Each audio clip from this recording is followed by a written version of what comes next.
part of the Press Play Podcast Network.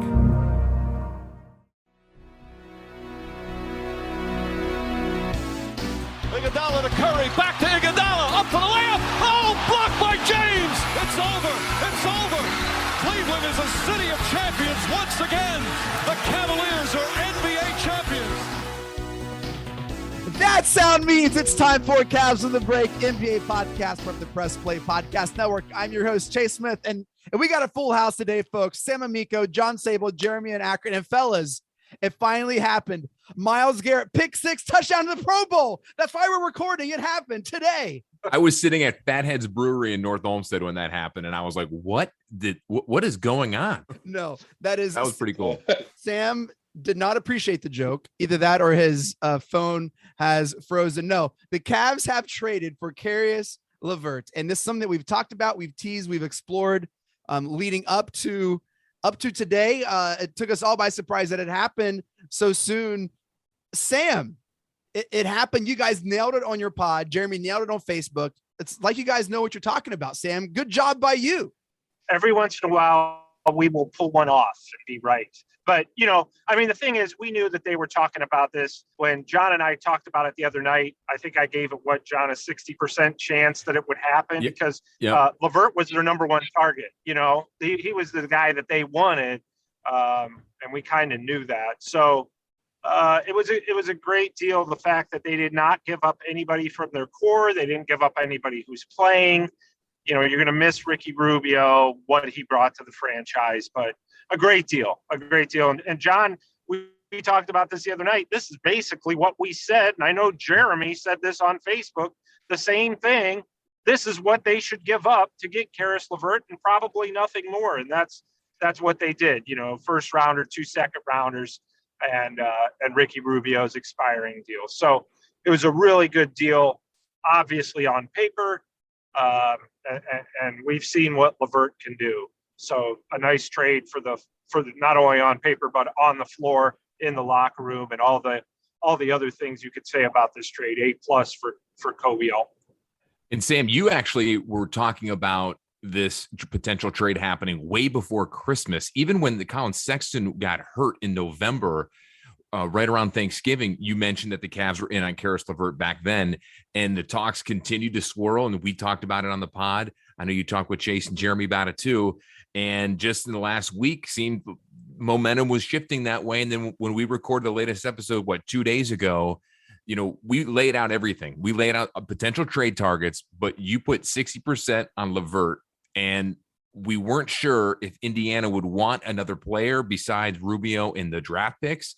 We kind of tossed the idea of maybe like a Chetty or a Windler, but clearly, obviously, that didn't happen, which is great because now you're not sacrificing anything from your bench in order to get him. You lose a few picks, which really isn't a big deal. Sam, you and I got roasted a little on Twitter from some fans saying, why are you giving up draft picks? And you said in the pod, if anyone listened to it and got to the end of it, the pod pretty much broke down what you said, why the draft picks mean absolutely nothing to Cleveland right now, because that first round pick, if the Cavs continue to win, in which they are, is basically an early second round pick because it's going to happen later in the first round. You have you had 3 picks right there. It didn't matter because the Cavs core is here. You're in a win now mode, which means win now and then the next year, and the next year, and the next year, and you got to capitalize on it. One of my proudest pod moments was I told the listeners the Cavs are going to trade that first round pick, whether it's for LeVert, whether it's for another guy, or whether it's before the draft. They are not going to use that pick. And I just didn't think they'd trade it this quickly, but I knew that they did not want their first round pick. So anyway, that's all. I'm just pointing out that I was right for once. You called it, Sam, and I got to admit it, and I got to give credit to some of those people in that Twitter feed that did not like our breakdown and our idea of what was going to happen. Some of those people came back and admitted that we were right and apologized, which you never see that in a toxic environment like Twitter. Never. Oh my gosh. So John, you touched on something, Jeremy, that I want to get your opinion on. Jeremy was at the game tonight. He said it was electric, just incredible atmosphere. Jeremy, John mentioned that this is a win now mode move. And Yeah. I agree. This takes away the innocence of what the Cavs are doing. This is a lot of fun. Oh my gosh, this is like, let's see how far they go.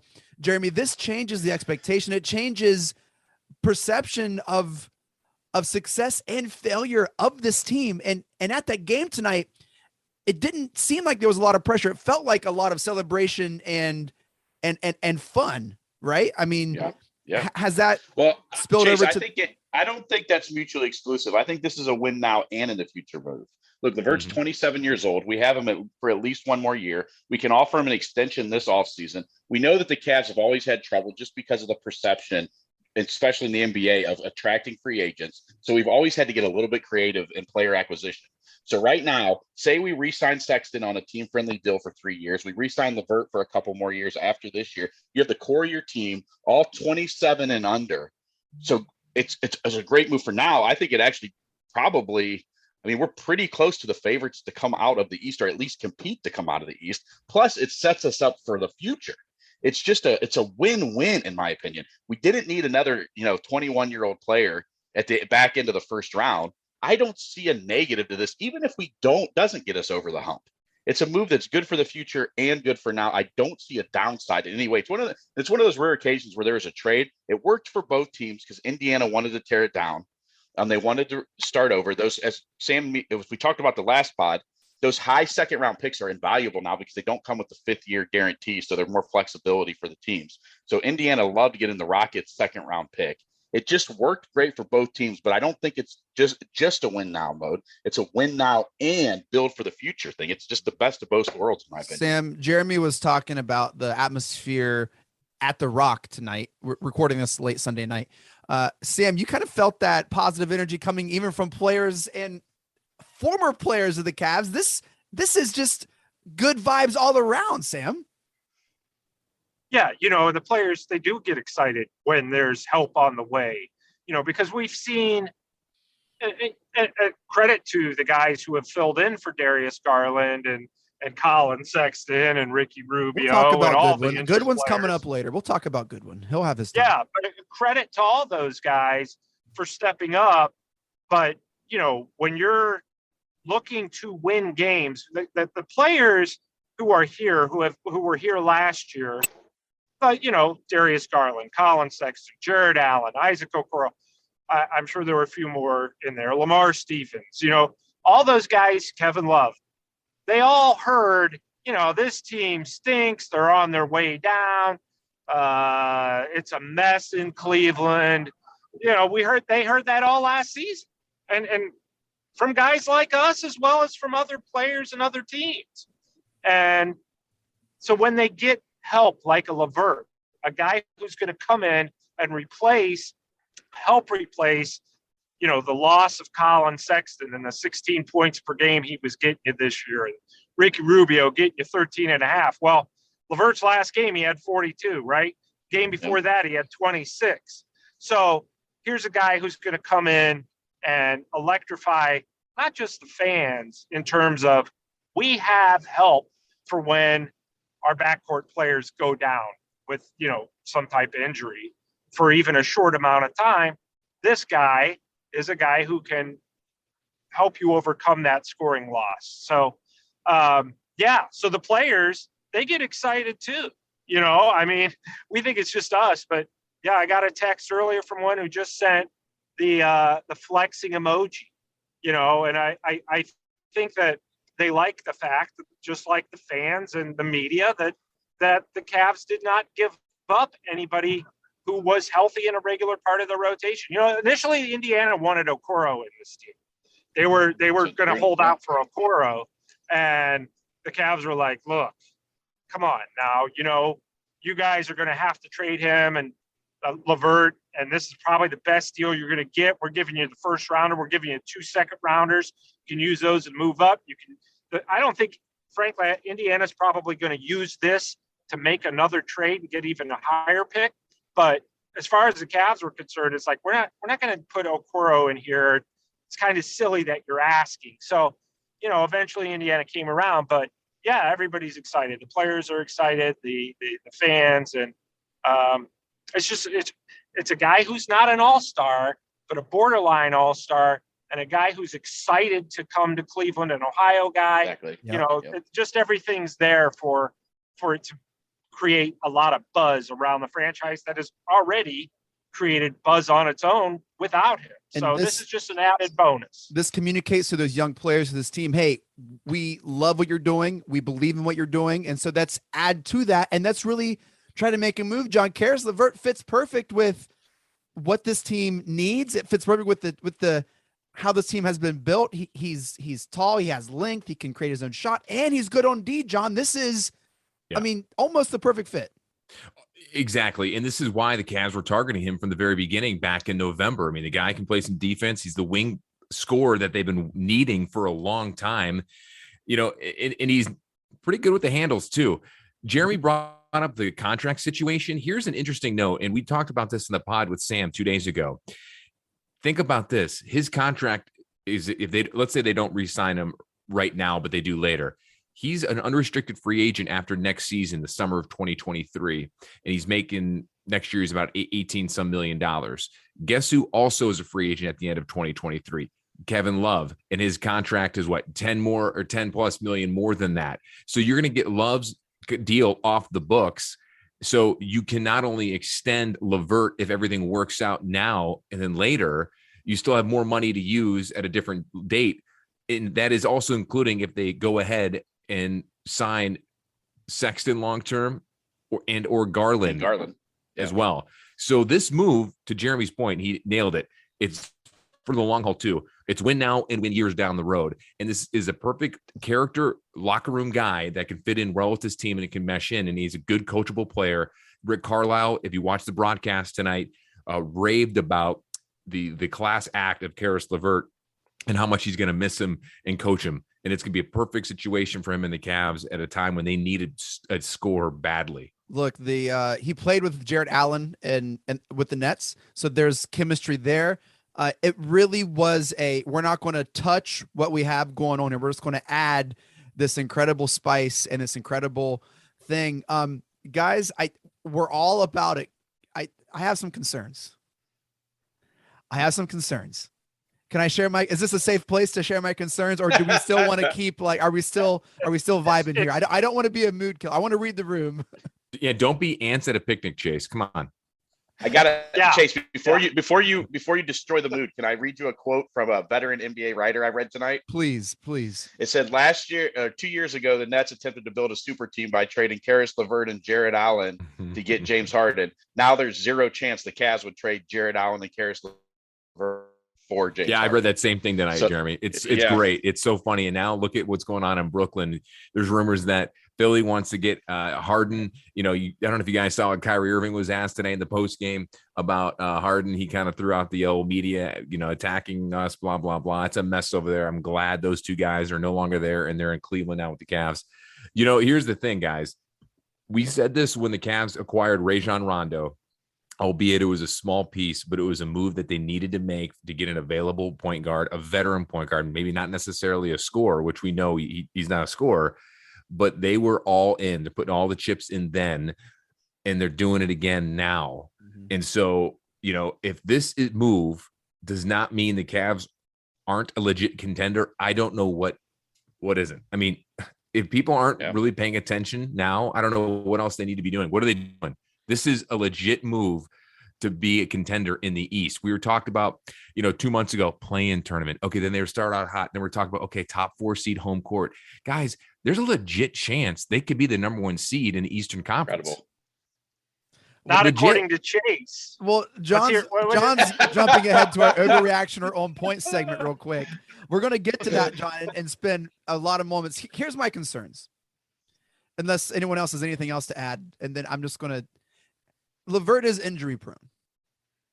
True. He has a history of not playing full seasons, of having injuries, and playing incredibly well for someone who's had him on a fantasy basketball team for 2 or 3 years. Like he's great when he plays, but he's not super consistent to play.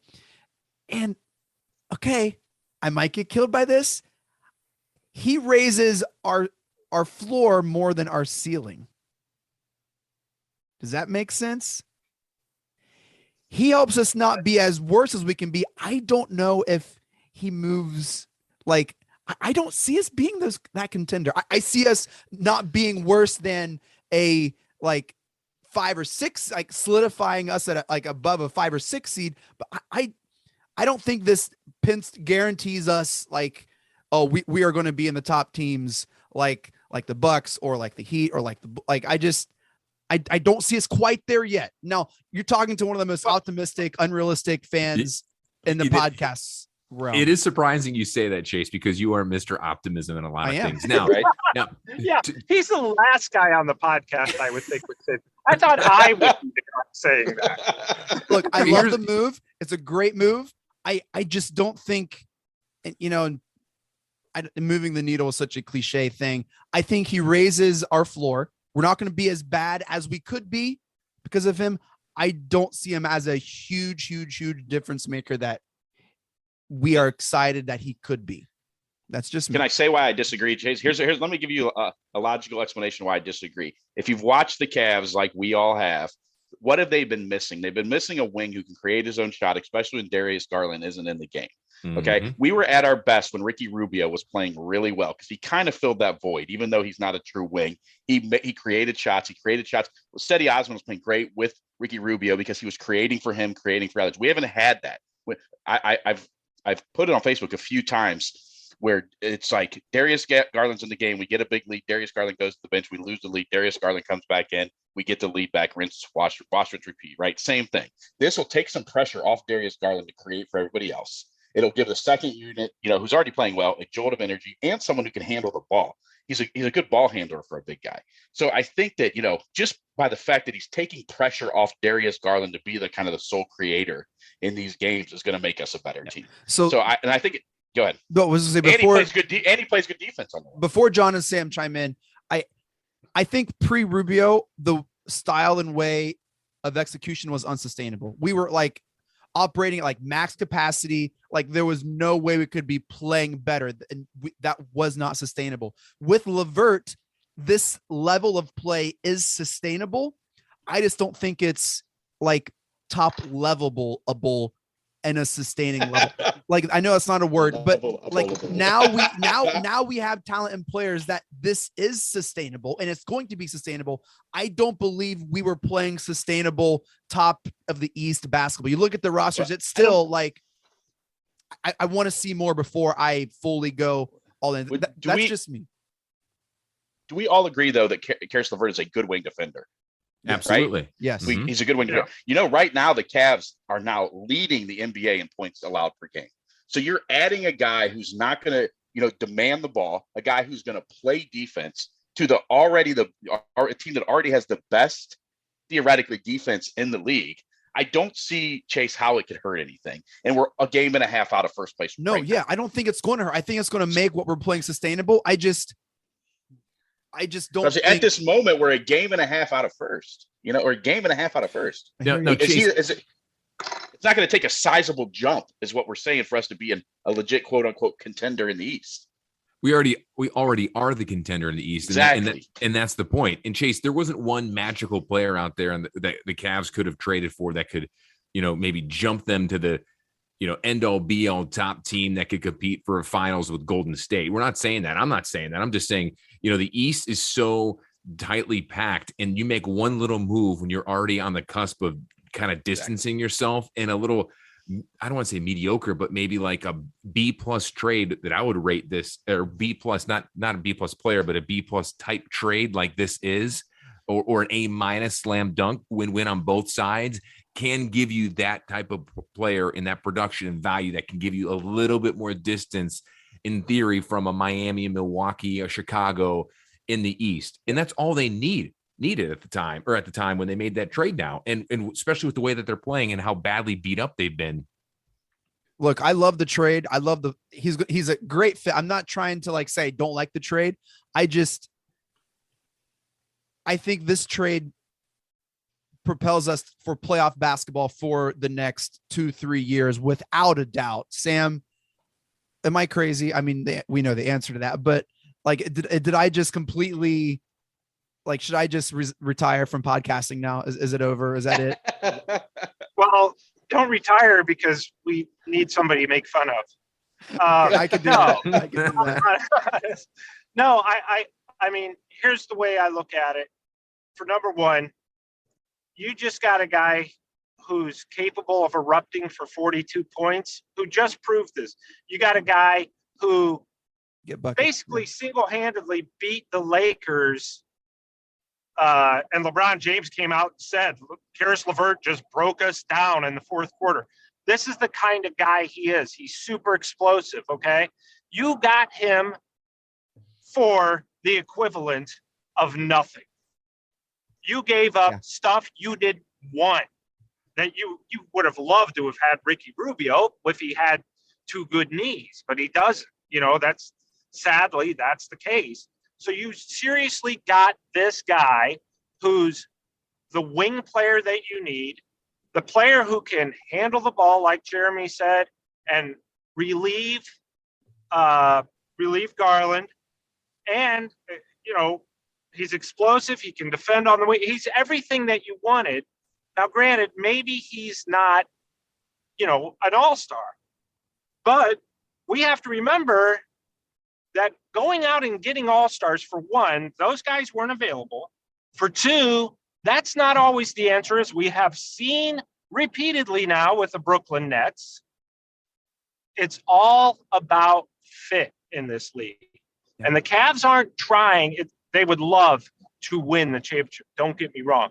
But they are realistic, and it's let's be as good as we can this year while maintaining our core, finding an explosive player such as Caris LeVert, and this will lead us, as you guys have said, to future success, bigger success as our team grows. Chase, they weren't going to go out and be able to get, and they didn't want to, shake up the core to go get a Jaylen Brown. If they, you know, a Jaylen Brown. Or Hey, Jason you said it, not Tatum. me. I didn't mention JB's name at all. That was all you.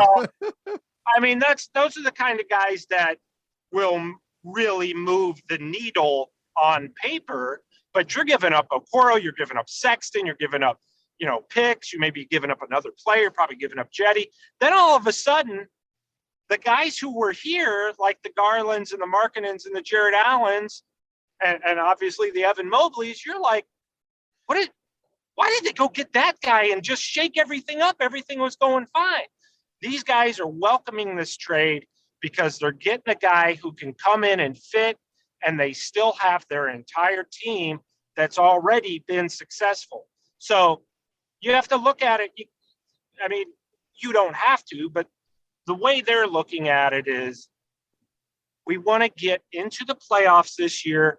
We want our young guys to get a taste of that. The young core of Garland and Allen and Mobley. We want those guys, and obviously Okoro and some of the others, we want those guys to get a feel for playoff basketball, maybe steal a round or two. Yeah. That's what we want. That's our goal. If anything beyond that is gravy. If we can do that this year, next year we'll try to take that next step. You know, and then the year after that, we try to become the Phoenix Suns or the Golden State Warriors, or the idea being that we want to keep our core together while adding talent little by little. We don't want to blow it up like we always did every year with LeBron, because eventually that runs its course, and eventually you turn into the Los Angeles Lakers, what they're doing right now. You know, so it's not about making a splash. It's about finding a guy who fits and is going to push your current core forward. You know, you look at the Lakers real quick. I won't stay much longer on this topic, but look at them. If they hadn't made any trades since LeBron got there, look at that. That team would probably be a lot better. Oh yeah. And I'm talking, Kuzma, you know, and Brandon Ingram, really an all-star. Even I don't think he made the team, but he's an all-star type player. And you'd have Kuzma. Those guys, you gotta let your guys grow, and you gotta let them grow together. Because you keep blowing things up and you keep adding superstars, it's all, you know, you're spinning your wheels, usually with a superstar. So I think that this team has a shot to be like the Golden State Warriors in the sense that we're just going to keep our guys together like Golden State did. And even though they play a completely different style, the Cavs do, we're going to keep this together. And that's going to be our means of success, because going out and getting a superstar and shaking up the court and making a big splashy move doesn't always work. Sometimes it backfires, and we've seen it backfire enough that I'm glad that the Cavs didn't do it. They wouldn't have been able to do it, but I'm glad that they didn't even try. You know, what's exciting is our ceiling is so undefined because Garland is getting better, because Evan Mobley is he's what 50 games in or whatever. Like the ceiling is so undefined. To bring in a player of LeVert's caliber, it just like we're going to just have more consistent play. John, before we go to break, I know we got four people here, all caring and loving and want to talk. Man, this is a big move, man. It is. And, you know, it's interesting. I look at this deal as something that obviously that can help them now, help them down the road. And if, you know, there's already rumors that they're going to go ahead and try to extend him past next season. And whether you do it now or do it next summer or this summer, you know, it doesn't matter. If it can get done, it can get done. But here's the thing. This organization is in a pattern that we have not seen before in a long time, even before LeBron. And that's building within the draft at a consistent rate and having your players not come from via free agency, you know, not coming from the LeBron era. You're having a team here that is built from the ground up, from the bottom. You're talking about the floor, Chase. We were on the bottom. Yeah. And, you know, Sam and I have mentioned this many times on the pod since the season started. This Cavs team, the way it's constructed, the style of play is very reminiscent of those Cavs teams in the late 80s, early 90s. You know, it's an older style of you know, game with the big lineup, but those teams were built, and it's a different era of basketball in the NBA, and I totally get that, but it still works. And it works from other teams like the Golden State Warriors. You build from your draft from the bottom up and without any free agency and without any major trades. And this is what you have. And you have a contending team in the Eastern Conference now, like those Cavs teams were back then. We haven't had this in 30 years, if you think about it that way. I mean, the Cavs are going to go onto the playoffs this year for the first time without a LeBron team since 97, 98, you know, and it's really incredible what they're doing right now. And a really trade like this will distance themselves in theory if everyone stays healthy. Yes. And, you know, trade deadline's coming up here. Sam, I don't know if they make another move. Maybe they go in the buyout market. I would like for them to look at another backup point guard. You know, there's some names out there that they could grab that could be cheap. Maybe we can talk about that after the break. But Don's looking at my show notes here. I guess that's what hosts do. We know how to. Chase, can I follow John up a little bit there? Yeah, man. You know what? He's right. I think there was a point there where LeBron started the teams building their big three, and Brooklyn's probably the last one. Now, if you look around the league, the Phoenix Suns, the Memphis, the Jazz, the Cavs, these teams are all organically grown with supplemental pieces brought in, right? And I think that's kind of, we're back to that now. I think the days of trying to go all out to build a big three are done. And now it's kind of back to that. And we're kind of, you know, one of the 3 or 4 teams that are at the, you know, the front runners in that. The death of the big three, JIA. I love it. We're going to take a quick break. When we come back, one of my favorite segments, Overreaction or On Point. John, we're going to talk about extra moves, other people, all sorts of fun stuff. Stick around. A lot of fun here. Cavs on the break, full house, Caris LeVert trade. We will be right back. Looking for new insights on the Cleveland sports scene with a unique side of Cleveland sports history? Then you found the perfect podcast. I'm John Sable. And I'm Scott Sable, and we're hosts of the Sable Brothers on the Baseline podcast, a podcast about Cleveland sports, but not your typical podcast about the land's sports teams. Join us as we embark on a journey of sharing a unique and historical side of Cleveland sports history with the help of some former Cleveland sports stars and other historical figures. All right here on the Sable Brothers on the Baseline podcast, part of the Press Play Podcast Network. For the Dennis Maniloff Show, I'll tap into my 40-plus years of following Cleveland sports and 30-plus years of writing and talking about them, so as to bring you informed opinions and analysis of your favorite players and teams. I also will monitor the national sports scene and, when warranted, step out of the toy department and into the real world. And I'll always be on the lookout for special guests. By all means, join us. The R&R podcast going to be rocking and rolling with you because football season is underway. College, Ohio State, the Power Fives, the MAC, the Browns. Michael Regai, are you ready to rock and roll with some football? Kenny, I've been ready. This is our time of year. This is what R&R is all about. We're going to be with you every week. Kenny just said it, Browns, NFL, Ohio State centric. So you got to stay with us all fall and winter long here on R&R. That's right. The Regai and Rhoda podcast coming to you here on the Press Play Podcast Network. Subscribe now and don't miss a show.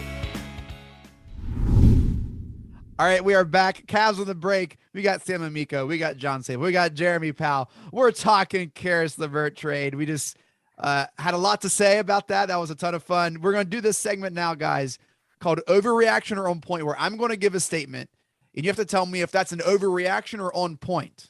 All right, so some of these are going to be a little insane. Some of them are not going to be so much insane. We'll start here because I think this will be a really cool way to enter this conversation. Here's the first statement of overreaction or on point. All right. Ricky Rubio's feelings are hurt. He hates the Cavs and will refuse to play for them again in the future. Overreaction. Absolutely. Yeah. No, I mean, come on. He's a vet. He knows how this game is played. He knows the business side of things. And you know what? Exactly. He's not coming back this year anyways.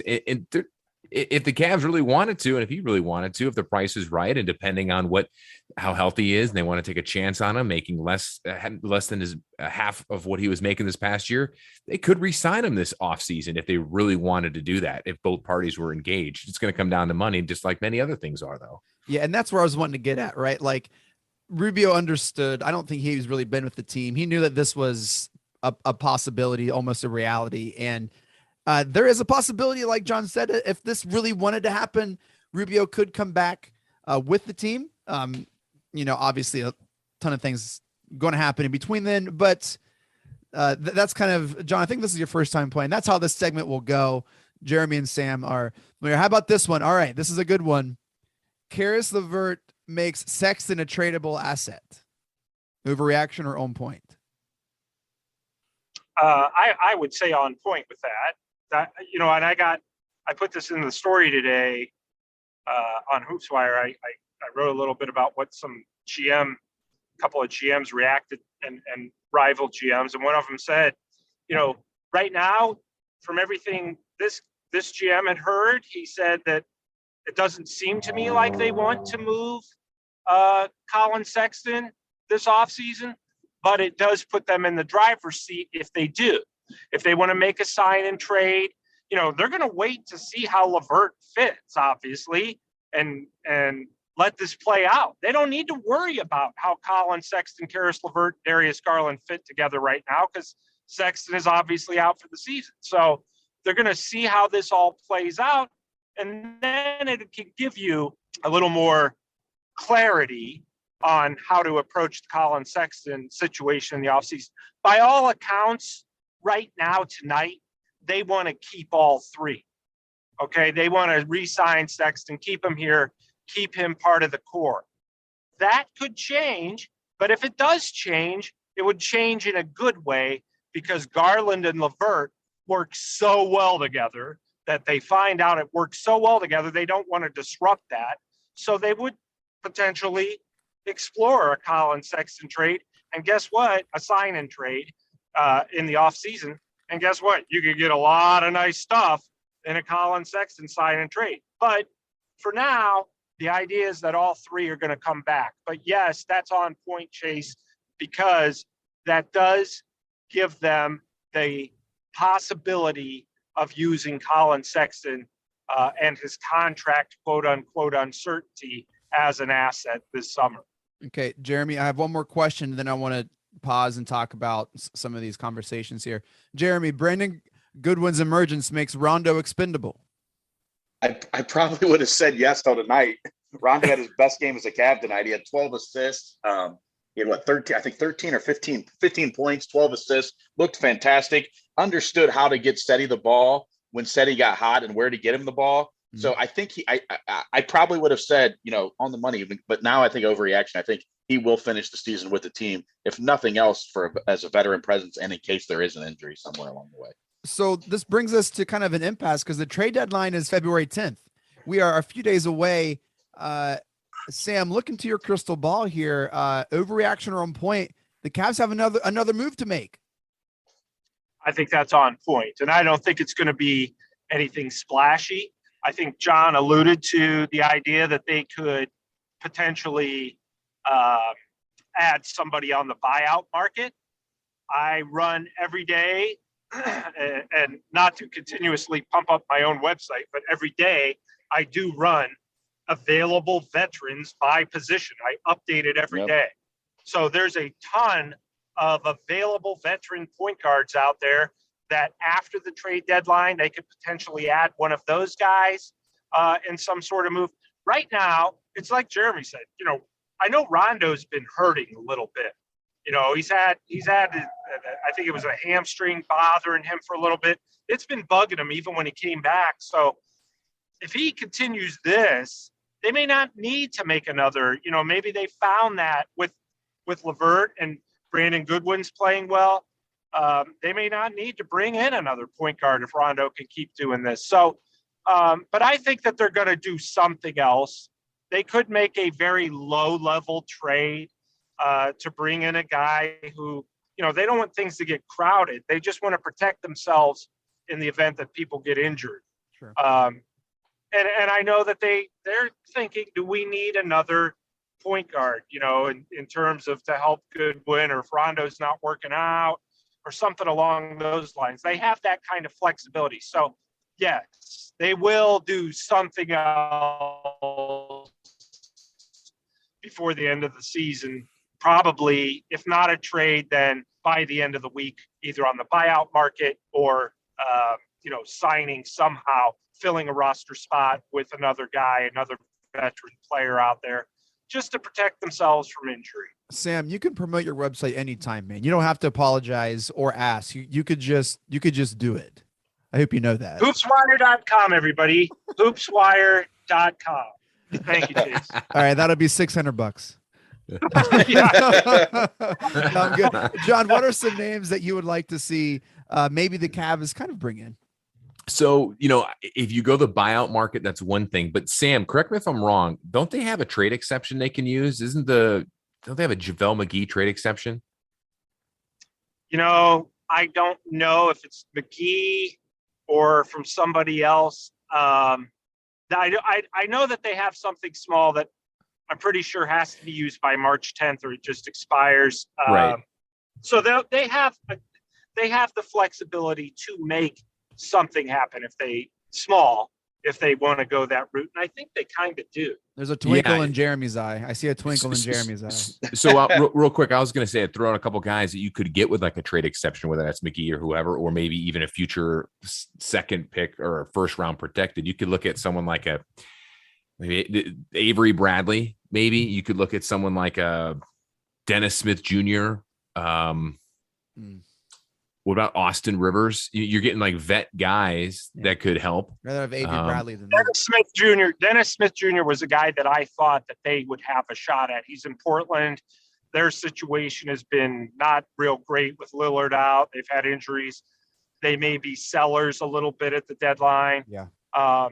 So that's the thing you have to look out for is these teams who are selling, quote unquote, at the deadline. In other words, that means that they are going to kind of want to liquidate the roster a little bit and get rid of some of these veteran players like an Avery Bradley, perhaps a Dennis Smith Jr. I bet is very, very available. What about a guy like Elfrid Payton? Yeah.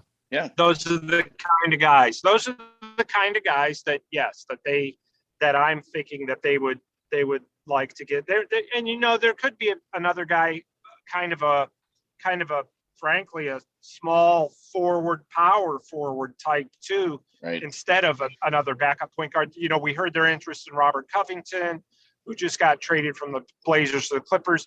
That kind of lower level Anthony Tolliver type of Terrence Ross. stretch four. Well, Terrence Ross, I know, he's not out of the picture yet because he's available for cheap. And when that happens, those are the kind of guys you say, you know what, we can bring him in. He could be a fit. So I don't think they're done yet. No. Look, Dennis Schroeder would be a good one too. Yeah. Damn, we talked about that in the last episode. Yeah, right. And those guys, I think, are all possibilities. They're distinct possibilities because a lot of them, their contracts expiring at the end of the season. Their contracts are cheap. They're easy to get. And to boot, they're veteran players who have been through playoff battles and all that stuff. So, I think all those things make sense. I don't have a name, but I don't think it's out of the realm of possibility the Cavs would look to get some insurance at 4 or 5. Look, Ed Davis right now, whenever someone's out, if someone misses a few weeks, Jared Allen, Mobley might be running up on a rookie wall. If you can get a guy that can provide a little insurance, at the 4 or 5 spot to play some defense and can rebound. I don't have a name off the top, on the tip of my tongue here, but I wouldn't be, surprised if they looked at that as well. Look, guys, Kobe Altman is killing it with every move. We do apologize for Sam's Matrix voice. Sam's driving through the Cuyahoga Valley National Park tonight for some reason. I don't know really where Sam is driving to.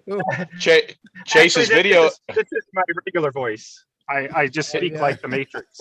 Yeah. His video looks like he's remaking the Blair Witch Project. Yeah, I have no idea what's going on with Sam, but we hope you're okay. Hey, Sam didn't take the red pill or the blue pill. He took both pills. All right, here's one.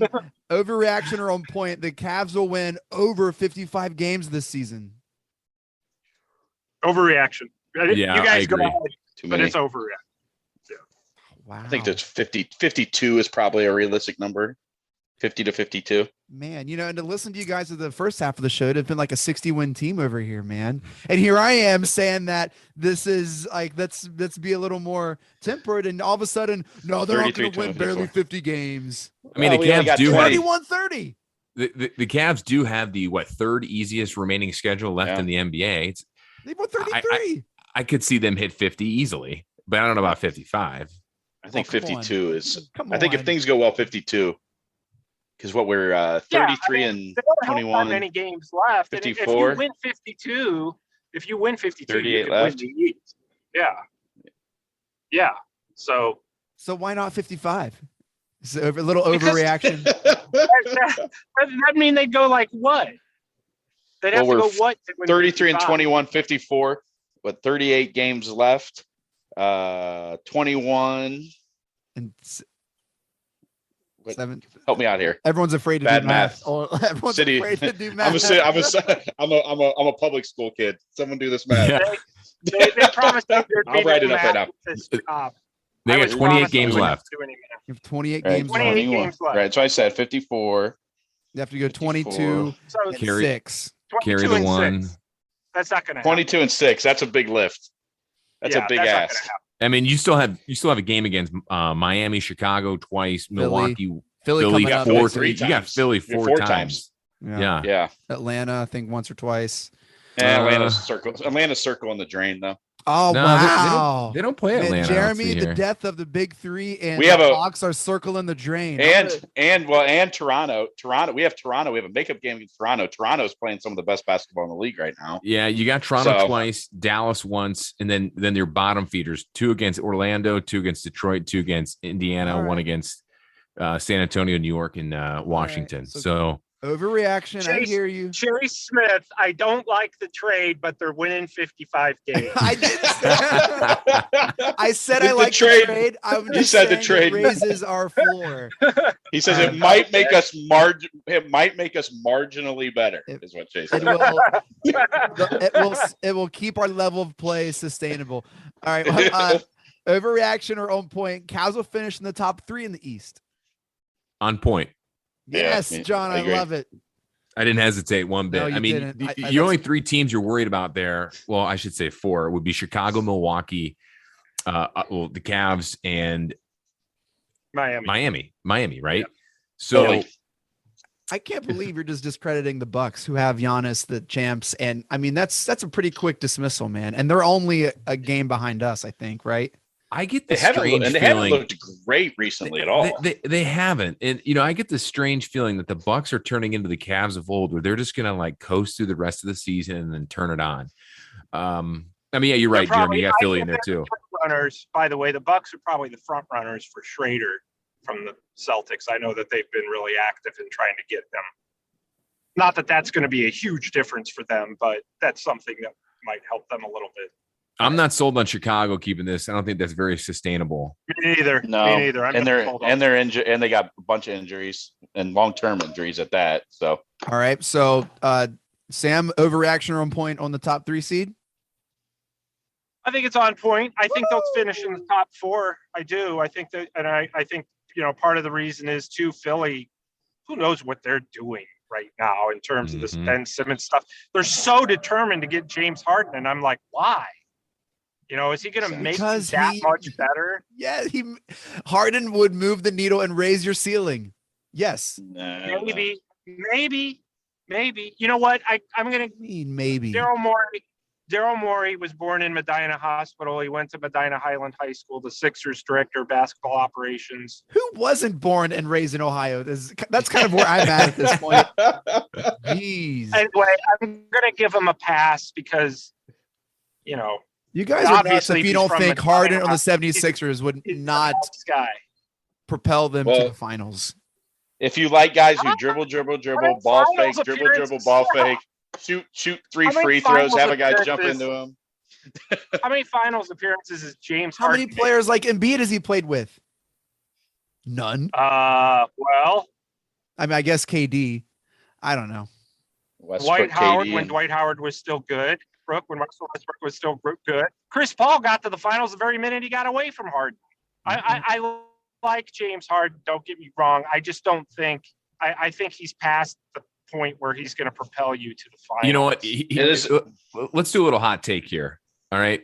I think James Harden, Russell Westbrook, and maybe not Ben Simmons, but those two are obviously are now past their prime and on the downside of their career, and that they're going to do more damage than good for certain teams.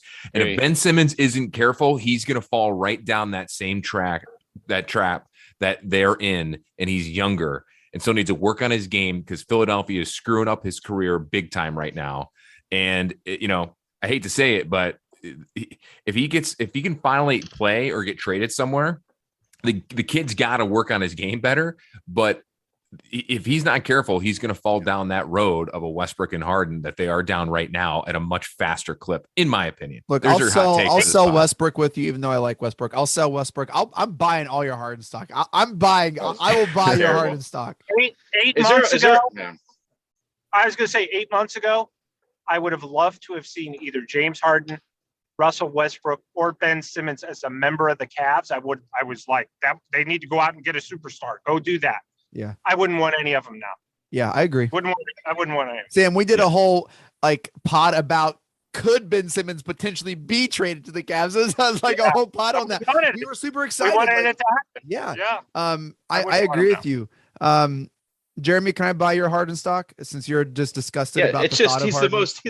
He's the most boring superstar to watch play of all time. It's especially now that he doesn't have the explosiveness. He had some explosiveness earlier in his career, but now it's dribble, ball fake, get someone to lean into him, try to get 3 threes or 3 free throws, hit a couple threes. It's boring. It's boring basketball. It's all ISO. It's boring. I don't like the guy. I don't. Jeremy, you know what it is? I don't like him with the Nets. Yeah, I don't either, Sam. But Jeremy, you know what James Harden's basketball skill set is right now? What's that? It's NBA Jam style, minus lighting the rim and net on fire. I mean, that's all you're doing. All right. It's 2-on-2 basketball. So boring. All right. 2-man games. It's not fun. The Cavs are fun. The Grizzlies are fun. Yeah. James Harden is boring. We talked about on a pod, I think, Jay, before you joined us, we talked about, Sam, a Cavs Grizz final. Remember that convo? Yeah. And we were like, NBA would love it. The NBA would love that. How fun would that be? Up and coming teams. everything's about like what's next, right? Well, what's next is the Cavs and the Grizzlies possibly, and then the future is now. NBA would love that. I don't know if the markets would love it though, because I don't think they'd like it in terms of the rating. But yeah, that's fair. Okay, here we go. Final one. Would be fun. It would be. Absolutely. Overreaction or on point. Cavs will win the title. Here we go. It's an overreaction. Okay. Yeah. LeVert isn't a title maker. What? Here we go. Chase can't take his L on the Caris LeVert thing. He's going to keep coming back to it. 2025. 2025, they're winning the title. I like it. Ooh, wait. So, Sam, you're saying here as we record this on Sunday, February 6th at 11:34 p.m. How about in if I say there's a 2022? 60% chance they win the title in 2025? All right, we're going to the future books right now, boys. Future books. I will say this. I just had a friend who put money on the Cavs to win the East because they were 20-1 odds. And he liked where they're at. It's with the East in shambles and all that stuff. He goes, that's the value bet right there. Yeah, I think obviously overreaction this year. It's just hard to know the ceiling. Mobley could be a young Giannis. We just don't know what Mobley could be. Garland could be.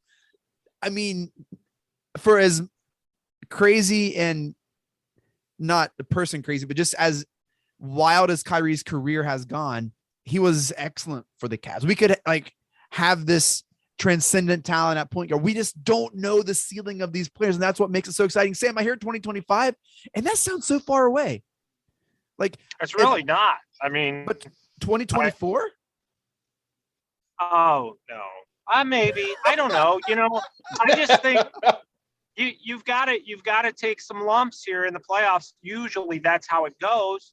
But the Milwaukee Bucks were winning the championship last year, so anything's possible, especially as both Jeremy and John have said that, the new wave of the NBA is not to have a big three, but to have really good players at most positions, as opposed to 2 or 3 big superstars. And then everybody around them is kind of like one step away from the G League. Mm-hmm. So I think that if you have a balanced, deep team like the Cavs clearly do, they have a coach who has been the perfect voice for this group. Who knows what, like you said, Chase, who knows what the ceiling is, but it's very, very promising. Yeah. And who knows how fast that will happen. They're going to have to make some more moves within the next couple of years, with obviously Kevin Love getting up there in age and his contract coming up. And, there's going to be a couple other moves. They've got to figure out what to do with Sexton. So I think the sky's the limit in a very short amount of time. 3 years is not that long. That's true. Especially when you're old like me, it'll feel like 2 weeks. Sam. Well, to Sam's point, the window is open for a little while here. Yeah, Kobe went window shopping today. I love it. He did. He got LeVert. Here's the thing. The window is open. They can make more moves here in the next, this offseason, next season. This time next year, we're going to be talking about Kevin Love's expiring contract, So, I think what's intriguing despite the move today and what happens the rest of the season is 2 things. One, heading into what happens with Colin Sexton's contract. We have beat this, situation in projecting and predicting what's going to happen to him to death on the pod since last summer during the draft. Chase, that. Sam knows that. But we don't know what's going to happen. They can sign him. They could trade him for more pieces. Kevin Love will be gone. You could trade him as an expiring contract. I mean, the options are endless in a way. And it's a good problem to have if you're the Cavs, which means, you the only way you're going is going up with all these young pieces too. And before you know it, then you're going to have to re-sign Mobley, and you're going to be re-signing Garland soon anyways. Max. You got, it's a good problem to have. They've got a lot of good pieces in place. Some of the best young core in the league, right behind, Phoenix. Memphis is up and coming. Golden State's getting a little older too. I mean, they're still dominant. Don't get me wrong, but if you're looking at 2025, you want to dethrone them, go for it. They'll be done by 2025. Oh, yeah. So many takes. I can't even begin to cut them all out and put them out there. Jeremy, when is the Cavs title window? When do you see that? I think 2024, 2025. I think that's it. And for all those reasons you just said, and you're right, we don't know what Evan Mobley becomes. I'm leaning towards more a Kevin Garnett type, but he could be one of the most dominant big men in the game right away. And we have all these guys that are young, minus the Kevin Loves. Everybody else on the team that contributes is 27 or younger. Look, so the window is not now, but the window, like Sam said, it generally does take. It's a process generally. Get to the playoffs, win a playoff series, keep moving up. So I'm going to say 2024, 2025. Those years is the playoff is the championship window. And it's going to be interesting to see what they do in the playoffs this year. If they win a round, great, and they're done, fine. Why can't they be this year's Bengals? Right? They don't know what they don't know. Like they don't know. Like I don't exactly. Chase is not going to stop until we say they're winning it all this year. If only we hadn't have traded for Caris LeVert, we'd be on our way. Right.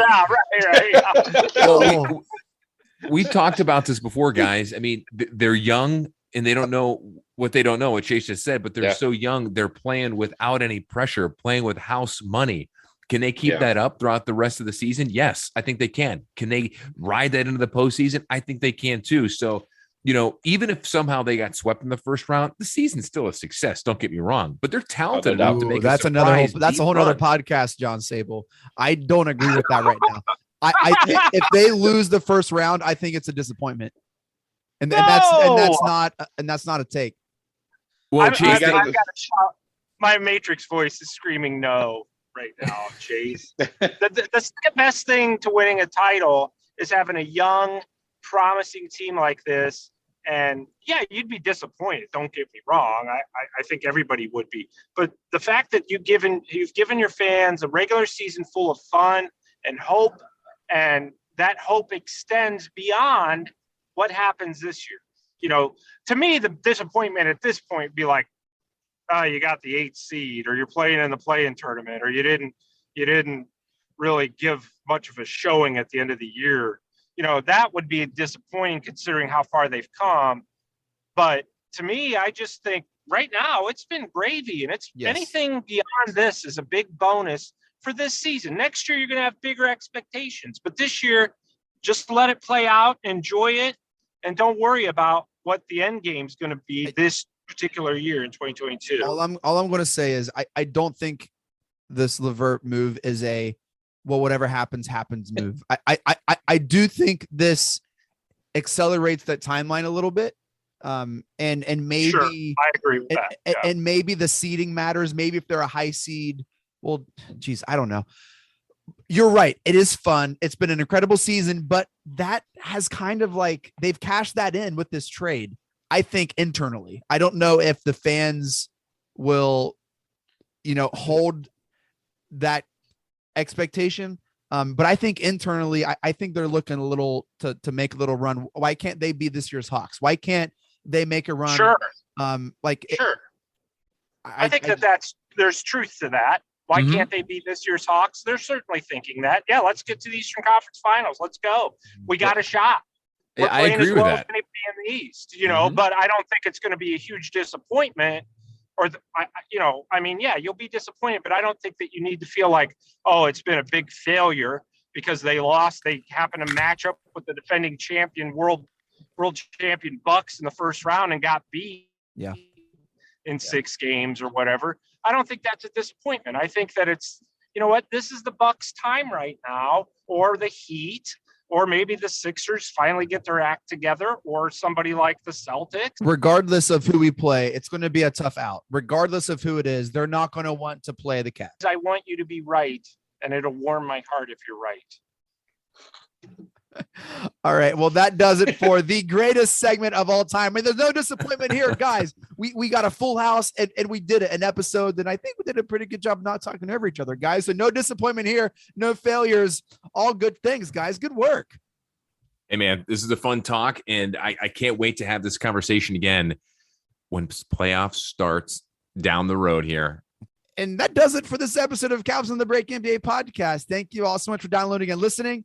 Shouts to the Press Play Podcast Network for making this possible. Make sure to follow us on Twitter at Cavs on the Break. We always follow back. That's how we are. You can follow Sam on Twitter at Amico Hoops. Each of his works and writings at hoopswire.com. You can follow John on Twitter as well. You Catch his podcast, Sable Brothers on the Baseline. They do awesome work. They just had Tyvis Powell on, talk Browns football. It's going to be good stuff there. Do you guys drop that yet?